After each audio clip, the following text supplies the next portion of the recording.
Kasih karunia dan damai sejahtera Allah Bapa kita dan anaknya Tuhan Yesus Kristus menyertai saudara. Amin. Shalom, saudaraku yang terkasih di dalam nama Tuhan Yesus Kristus. Senang bisa menyapa saudara di tempat saudara berada hari ini, dalam dimensi yang berbeda tetapi dalam dunia yang sama. Sebagai insan yang diciptakan untuk Tuhan, sebelum melakukan rangkaian aktivitas kita pada hari ini, marilah kita mengawalinya dengan memuliakan Tuhan lewat pujian kita dan mendengarkan firman Tuhan.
Firman Tuhan untuk kita hari ini tanggal 21 Desember tahun 2024.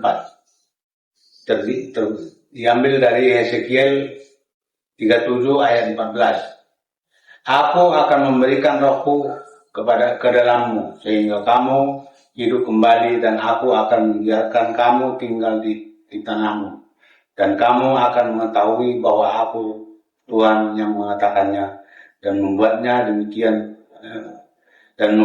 demikian firman Tuhan. Saudaraku yang terkasih di dalam nama Tuhan Yesus Kristus, Yeskiel dibawa kepada sebuah penglihatan bahwa rohnya, ia dibawa dengan perantaraan rohnya, roh Allah. Bahwasanya dia melihat bahwa banyak sekali tulang belulang yang berserakan di mana-mana.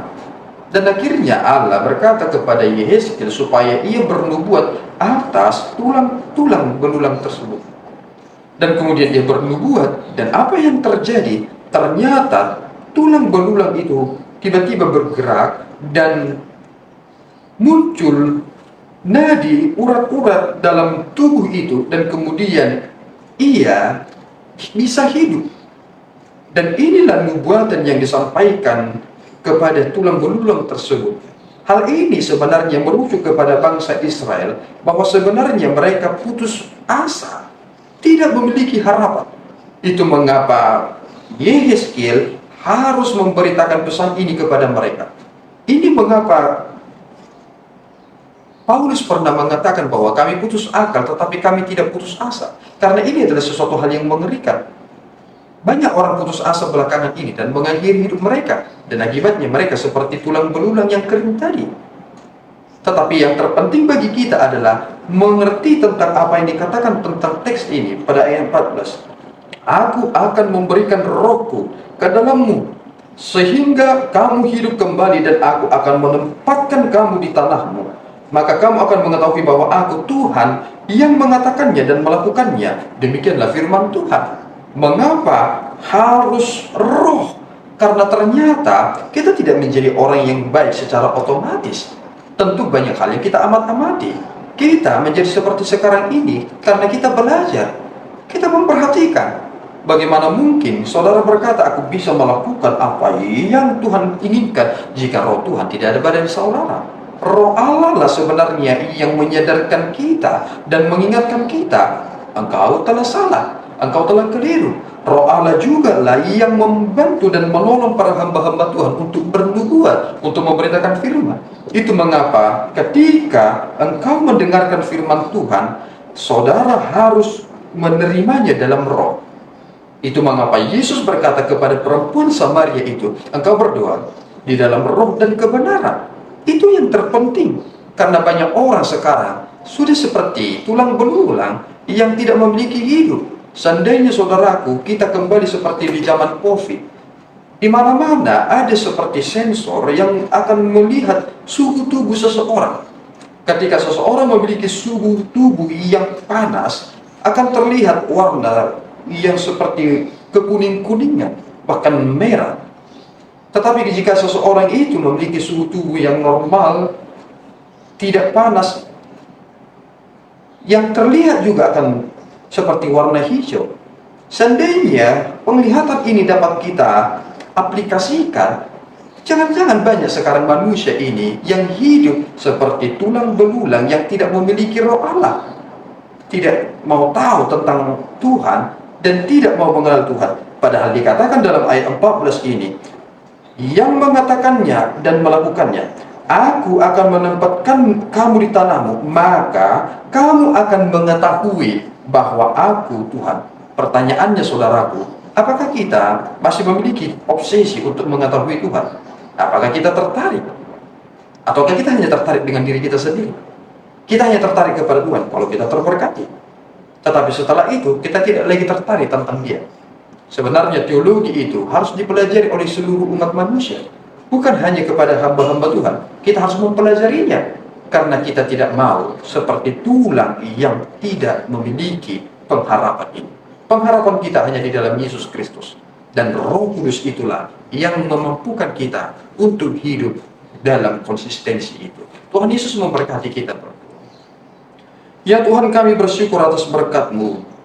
Engkau menyatakan nubuat itu kepada Yehezkiel. Dan kemudian hal itu mencerminkan bagaimana kehidupan bangsa Israel dan juga kehidupan kami. Kami sering sekali babak, kehilangan kendali, kehilangan arah, dan kami seperti tulang belulang yang tidak memiliki pengharapan. Engkau telah bernubuat, Engkau telah berfirman, dan kini kami hidup kembali. Biarlah firman-Mu itu Bapa tinggal hidup dan terus menggerakkan kami supaya seturut dengan rencana Tuhan. Terpuji Engkau Bapa di dalam Yesus. Kami telah berdoa dan mengucap syukur. Anugerah Tuhan kita Yesus Kristus, kasih setia Allah Bapa kita dan persekutuan Roh Kudus menyertai saudara. Amin. Tuhan Yesus memberkati.